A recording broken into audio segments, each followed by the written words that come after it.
സ്ഥാനാർത്ഥി ഒരു പറ്റം കോൺഗ്രസ്സുകാരനെ കൊണ്ട് വരുന്നത് ശരിയാണോ? ഇപ്പോൾ സരിൻ വന്നു, ഒറ്റയ്ക്ക് വന്നു, ബൂത്തുകളൊക്കെ സന്ദർശിച്ചിട്ട് പോയി. സ്ഥാനാർത്ഥി ഒരു പറ്റം കോൺഗ്രസ്സുകാരനെയും കൗൺസിലർമാരിനെയൊക്കെ ചേർത്ത് വരികയാണ്. അത് ശരിയല്ലല്ലോ. ബൂത്തിനുള്ളിലേക്ക് ഒറ്റയ്ക്കല്ല കയറിയത്.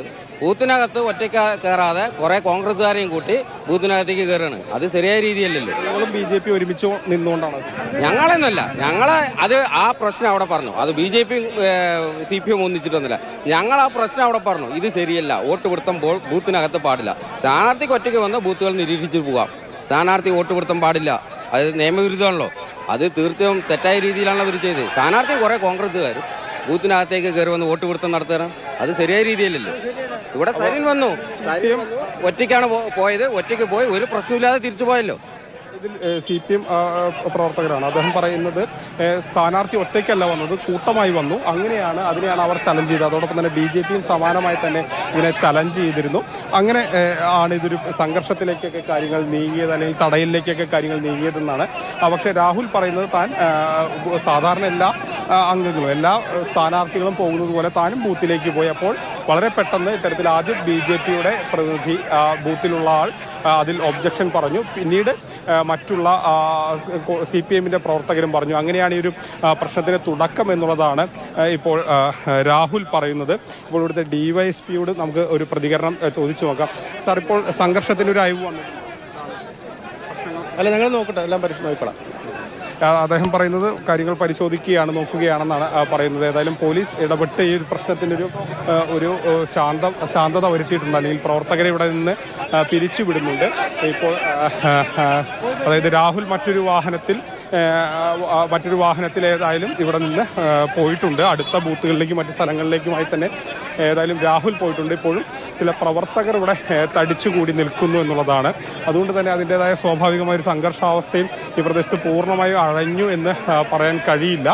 ഏതായാലും ഇപ്പോൾ കൂടുതൽ ആളുകളെ, പ്രവർത്തകരെ പ്രശ്നമുണ്ടാക്കാതെ ഇവിടേക്ക് മാറ്റുന്നതിന് വേണ്ടിയുള്ള ഒരു നടപടികളാണ് സ്വീകരിക്കുന്നത്. ഇപ്പോൾ ഈ BJP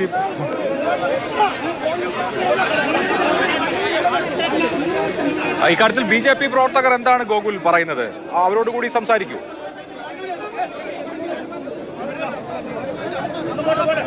നമ്മൾ കൂടുതൽ ഈ പ്രവർത്തകരുടെ പ്രശ്നങ്ങൾ എന്താണ് അവർക്ക് പറയാനുള്ളത് എന്ന് നമുക്ക് പ്രതികരണങ്ങൾ തേടാവുന്നതാണ്.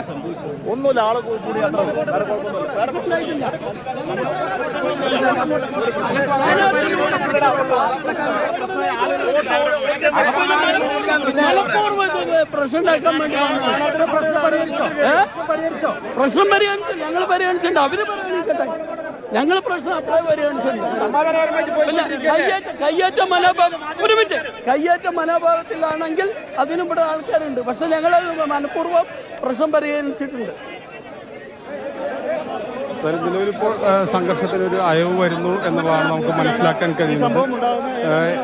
അദ്ദേഹം അരമണിക്കൂർ മുൻപാണ് രാഹുൽ ഇവിടേക്ക് വെണ്ണക്കര ബൂത്തിലേക്ക് എത്തിയത്. ആ ബൂത്തിലേക്ക് വന്ന് ബൂത്തിൽ സന്ദർശനം നടത്തുന്നതിനിടെയാണ് ആദ്യം BJP പ്രവർത്തകർ ഇത്തരത്തിൽ അതിലൊരു ഒബ്ജക്ഷൻ വയ്ക്കുന്നത്. കാരണം സ്ഥാനാർത്ഥി ഒറ്റയ്ക്കല്ല വന്നതെന്ന ഒരു ഒബ്ജക്ഷനാണ് വെച്ചത്. അതോടൊപ്പം തന്നെ CPMഉം ഇതേ രീതിയിലുള്ളൊരു ഒബ്ജക്ഷൻ, ഇത് സ്ഥാനാർത്ഥി ഒറ്റയ്ക്കല്ല മറ്റുള്ളവർ ഇറങ്ങണം എന്ന് ആവശ്യപ്പെടുന്നു. അങ്ങനെയാണ് ഒരു പ്രശ്നത്തിൻ്റെ തുടക്കം. പക്ഷേ രാഹുൽ പറയുന്നത് താൻ ഒറ്റയ്ക്കാണ് ബൂത്തിലേക്ക് കയറിയത്, താൻ ഒറ്റയ്ക്കാണ് എന്നുള്ളതാണ് ഇപ്പോൾ രാഹുൽ പറയുന്നൊരു കാര്യം. പക്ഷേ ഇരു സംഘങ്ങളും, അതായത് CPMഉം BJPയും ഒരുമിച്ച് തന്നെ എതിർക്കുകയായിരുന്നു എന്നുള്ളതാണ് അദ്ദേഹം പറയുന്നത്.